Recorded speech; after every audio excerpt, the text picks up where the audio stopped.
जय हिंद, वंदे मातरम। दोस्तों, स्वागत है आपका हमारे इस यूट्यूब चैनल पर। एसएससी सीपीओ की देखिए 25 नवंबर 2020 की सेकंड शिफ्ट की परीक्षा खत्म हो चुकी है। तो इस वीडियो में 25 नवंबर के सेकंड शिफ्ट में पूछे गए 40 जीके के क्वेश्चन डिस्कस करेंगे। तो इस वीडियो को पूरा जरूर देखिए। यदि वीडियो अच्छा लगे वीडियो को लाइक करें, शेयर करें। चैनल पर पहली बार विजिट कर रहे हैं तो चैनल को सब्सक्राइब कर लें। पास ही में आपके बेल आइकन होगा, उसको भी दबा लें। इससे आने वाली नई वीडियो नोटिफिकेशन आप सभी लोगों तक आसानी से पहुंच जाएगी। तो चलिए स्टार्ट करते हैं आज का वीडियो। पहला क्वेश्चन है, आईएफसी कोड में एफ का मतलब क्या होता है। तो देखिए, आईएफसी कोड में एफ का मतलब होता है फाइनेंशियल, और इसका फुल फॉर्म होता है इंडियन फाइनेंशियल सिस्टम कोड। दूसरा क्वेश्चन देखिए, पूछा गया था एमएओ की यूनिट क्या होती है। तो एमएओ की यूनिट होती है चालकता। तीसरा क्वेश्चन पूछा गया था 8 डिग्री चैनल ये किसके बीच में है। 8 डिग्री चैनल है, देखिए मालदीव और मिनी काय के बीच में है। 8 डिग्री चैनल भारत को मालदीव से अलग करता है और स्थानीय स्तर पर इसे अडिग्री कद्दू कहा जाता है। पाल्क स्टेट श्रीलंका के उत्तरी प्रांत तमिलनाडु के मन्नार जिले के बीच की एक स्टेट है। यह उत्तर पूर्व में बंगाल की खाड़ी को दक्षिण पश्चिम में पाल्क की खाड़ी के साथ जोड़ता है। चौथा क्वेश्चन देखिए, क्या पूछा गया था, साहित्य पुरस्कार की शुरुआत कब हुई। साहित्य पुरस्कार की शुरुआत सन 1955 में हुई थी। देखिए, पंडित जवाहरलाल नेहरू द्वारा साहित्य अकादमी पुरस्कार की स्थापना की गई थी। इसकी शुरुआत सन 1955 में हुई थी। पांचवा क्वेश्चन, भारत संयुक्त राष्ट्र संघ का सदस्य कब बना। भारत संयुक्त राष्ट्र का संघ कब बना था, इसके बारे में विस्तार पूर्वक जान लेते हैं। भारत संयुक्त राष्ट्र के उन प्रारंभिक सदस्यों में शामिल है जिन्होंने 1 जनवरी 1942 को वाशिंगटन में संयुक्त राष्ट्र घोषणा पर हस्ताक्षर किए तथा 25 अप्रैल से 26 जून 1945 तक सैन्य फासिकों में ऐतिहासिक संयुक्त राष्ट्र अंतर्राष्ट्रीय संगठन सम्मेलन में भी भाग लिया था। छठा क्वेश्चन, संयुक्त राष्ट्र संघ के वर्तमान अध्यक्ष कौन है। संयुक्त राष्ट्र अधिकार पत्र के अनुरूप महासचिव अपनी सहायता के लिए दक्ष योग और सत्यनिष्ठ कर्मचारियों को अंतर्राष्ट्रीय समूह खुद चुनता है। संयुक्त राष्ट्र के वर्तमान महासचिव हैं एंटोनियो गुटेरेस, ये आपको ध्यान रखना है। संयुक्त राष्ट्र के वर्तमान अध्यक्ष हैं एंटोनियो गुटेरेस, जो पुर्तगाल के हैं। इन्होंने 1 जनवरी 2017 को अपना कार्यभार संभाला था। अगला क्वेश्चन देखिए, पूछा गया था T20 में 6 छक्के किसकी बॉल पर लगाए गए थे। दरअसल 13 साल पहले भारतीय क्रिकेट टीम के ऑलराउंडर युवराज सिंह ने T20 वर्ल्ड कप 2007 के दौरान इंग्लैंड के फास्ट बॉलर स्टुअर्ट ब्रॉड, तो आपको ध्यान में रखना कि स्टुअर्ट ब्रॉड के एक ओवर में यानी कि 6 गेंदों पे 6 छक्के मारे थे। देखिए, स्टुअर्ट ब्रॉड के ओवर में 6 गेंदों पे 6 छक्के मारकर क्रिकेट इतिहास में एक मील का पत्थर स्थापित किया था। अगला क्वेश्चन देखिए, पूछा गया था कि river festival 2012 summer Olympics Congress science festival ये कहां पर हुए थे। तो इस क्वेश्चन का आंसर नहीं मिल पाया है। यदि आप लोगों को मालूम हो तो कमेंट करके बता सकते हैं। नवा क्वेश्चन, 2012 ओलंपिक में भारत को कितने मेडल आए थे। ओलंपिक इतिहास में भारत के लिए 2012 ओलंपिक सबसे शानदार और सबसे सफल रहा। लंदन 2012 में भारत की ओर से कुल 83 प्रतिनिधियों ने शिरकत की थी, जिनमें 60 पुरुष 23 महिलाएं शामिल थी, जिन्होंने भारत की झोली में कुल 6 पदक डाले थे। इनमें से 2 रजत पदक और 4 कांस्य पदक शामिल थे। 10वां क्वेश्चन, शाहजहां ने बुलंद इकबाल की उपाधि किस बेटे को दी थी। दारा शिकोह मुगल बादशाह शाहजहां का सबसे छोटा बेटा था। 15 द्वारा शिकोह बहुदानी प्रवृत्ति का व्यक्ति था। दारा शिकोह को शाह बुलंद इकबाल के रूप में भी जाना जाता था। नेक्स्ट क्वेश्चन, नॉर्थ से किस नदी का स्टार्टिंग पॉइंट है, यह क्वेश्चन पूछा गया था। इस क्वेश्चन का आंसर नहीं मिल पाया। यदि आप लोगों को मालूम तो कमेंट करके बता सकते हैं। अगला क्वेश्चन देखिए, पूछा गया था हेमिस मठ के नजदीक कौन सा शहर है। हेमिट मठ जम्मू कश्मीर में लेह के दक्षिण पूर्व दिशा में शहर से 45 किलोमीटर की दूरी पर स्थित है। यह मठ शहर का मुख्य आकर्षण है, जिसका निर्माण 1630 ईस्वी में सबसे पहले स्टेंगस रासपा नवांग त्यासों ने करवाया था। एक क्वेश्चन देखिए, आपका अष्टमुदी झील से रिलेटेड क्वेश्चन पूछा गया था। अगला क्वेश्चन पूछा गया था आर्यभट्ट उपग्रह कब छोड़ा गया था। आर्यभट्ट भारत का पहला उपग्रह है, जिसे इसी नाम के महान भारतीय खगोल शास्त्री के नाम पर नामित किया गया है। यह सोवियत संघ द्वारा 19 अप्रैल 1975 को क्रॉसमोस 3M प्रक्षेपण वाहन द्वारा कास्पुतिन या से प्रक्षेपण किया गया था। अगला क्वेश्चन, 1987 में भारत में शामिल होने वाले राज्य कौन कौन से हैं? तो देखिए, देश के 29 राज्यों में 7 केंद्र शासित राज्यों का गठन और कैसे हुआ देखिए, आंध्र प्रदेश 1956, अरुणाचल प्रदेश 1987, असम 1950, बिहार 1950। गोवा की बात करते हैं 1987, छत्तीसगढ़ सन 2000, गुजरात 1960। आर्यभट्ट सैटेलाइट कब छोड़ा गया था? आर्यभट्ट भारत का पहला उपग्रह है जिसे इसी नाम के महान भारतीय खगोल शास्त्री के नाम पर नामित किया गया है।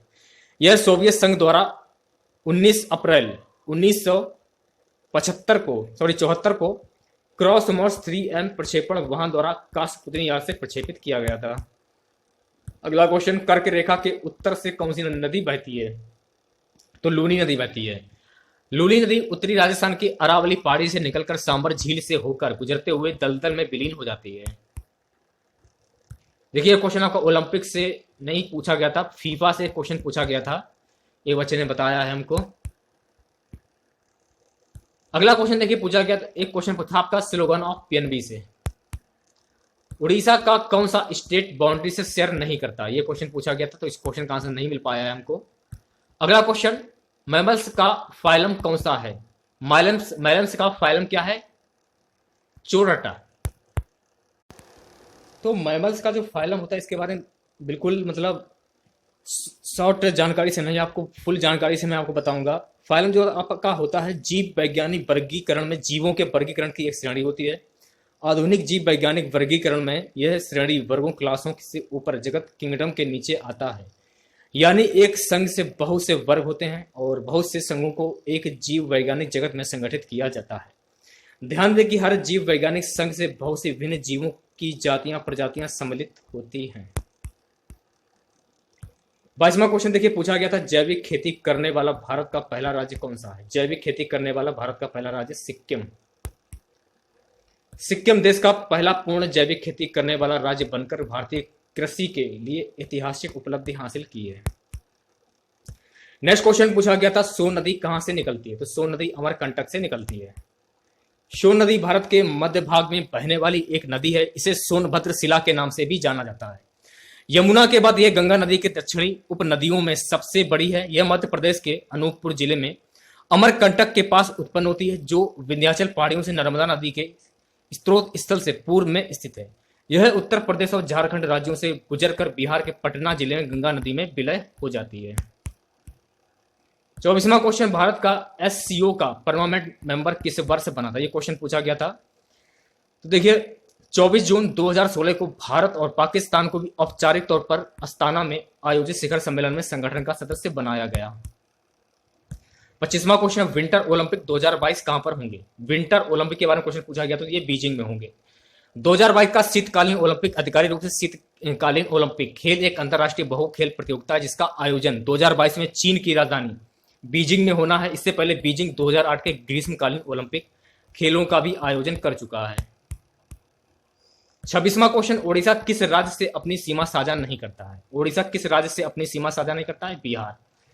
ओडिशा, जिसे पहले ओडिशा के नाम से जाना जाता था, भारत के पूर्वी तट पर स्थित एक राज्य है। ओडिशा उत्तर में झारखंड, उत्तर पूर्व में पश्चिम बंगाल, दक्षिण में आंध्र प्रदेश और पश्चिम में छत्तीसगढ़ से घिरा है तथा पूर्व में बंगाल की खाड़ी है। अगला क्वेश्चन देखिए, क्या पूछा गया? रेड डाटा बुक किससे संबंधित है? तो रेड डाटा बुक संकटग्रस्त जातियों की लाल सूची, जिसे IUCN लाल सूची अरे डाटा सूची गठित विश्व भर में पौधों और पशुओं की जातियों की संरक्षण स्थिति की सबसे व्यापक तालिका है। लाल बहादुर शास्त्री का कार्यकाल कितना था? यह क्वेश्चन पूछा गया था। तो लाल बहादुर शास्त्री का कार्यकाल था 9 जून 1964 से 11 जनवरी 1966। अगला क्वेश्चन, धुआंधार जलप्रपात कहां पर स्थित है? धुआंधार जलप्रपात मध्य प्रदेश में नर्मदा नदी पर स्थित है। धुआंधार जलप्रपात मध्य प्रदेश के जबलपुर जिले का प्रसिद्ध जलप्रपात है। यह प्रपात भेड़ाघाट क्षेत्र का प्रमुख दर्शनीय स्थान है। यहां नर्मदा की धारा 50 फुट ऊपर से गिरती है। उसका जल जो है सफेद धुएं के समान उड़ने लगता है, इसी कारण से इसे धुआंधार कहते हैं। अगला क्वेश्चन देखिए, पूछा गया यूएनओ के महासचिव कौन है? Antonio Guterres. महासचिव संयुक्त राष्ट्र का सबसे प्रमुख अधिकारी होता है। इसकी नियुक्ति सुरक्षा परिषद की संस्तुति पर महासभा द्वारा 5 वर्ष के लिए की जाती है। वह दोबारा भी चुना जा सकता है। संयुक्त राष्ट्र अधिकार पत्र के अनुरूप महासचिव अपनी सहायता के लिए दक्ष, योग्य, सत्यनिष्ठ कर्मचारियों का अंतर्राष्ट्रीय समूह खुद चुनता है। नेक्स्ट क्वेश्चन पूछा गया था चंद्रकांता के लेखक कौन है? देवकी नंदन खत्री। चंद्रकांता हिंदी के शुरुआती उपन्यासों में से एक है जिसमें लेखक देवकी नंदन खत्री हैं। सबसे पहले इसका प्रकाशन सन 1888 में हुआ था। यह लेखक का पहला उपन्यास था। यह उपन्यास अत्यधिक लोकप्रिय हुआ था और तब इसे पढ़ने के लिए बहुत लोगों ने देवनागरी हिंदी भाषा सीखी थी। यह तिलिस्म और यारी पर आधारित है और इसका नाम नायिका के नाम पर रखा गया था। अगला क्वेश्चन, कृष्णा नदी पर कौन सा बांध है? कृष्णा नदी पर नागार्जुन बांध है। कृष्णा नदी महाराष्ट्र में कोडासी बांध बैराज से बहती है। अगला क्वेश्चन पूछा गया था बम्बू डांस किस राज्य का लोक नृत्य है? मेघालय का।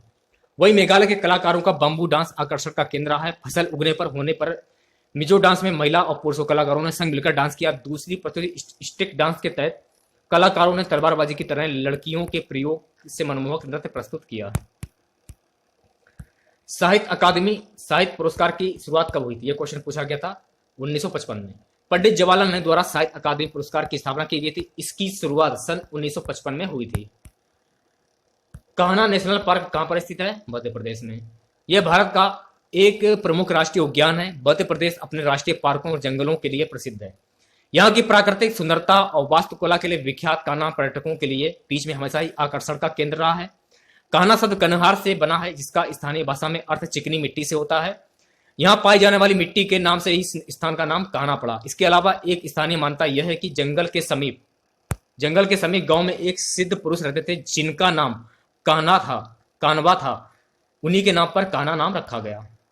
अगला क्वेश्चन देखिए क्या पूछा गया था। आज का हमारा सबसे लास्ट क्वेश्चन, क्रॉस स्पॉट पुस्तक किसके द्वारा लिखी गई है? सुजान नवाज के द्वारा लिखी गई है। तो दोस्तों आज के वीडियो में बस इतना ही। आशा करते हैं आज का वीडियो आप लोगों को पसंद आया होगा। वीडियो अच्छा लगे वीडियो को लाइक और शेयर जरूर करें। चैनल पर पहली बार विजिट कर रहे हैं तो चैनल को सब्सक्राइब कर लें। पास ही में आपकी बेल आइकन होगा उसको भी दबा लें। इससे आने वाले नए वीडियो की नोटिफिकेशन आप सभी लोगों तक आसानी से पहुंच जाए। तो मिलते हैं नेक्स्ट वीडियो के साथ। जय हिंद जय भारत।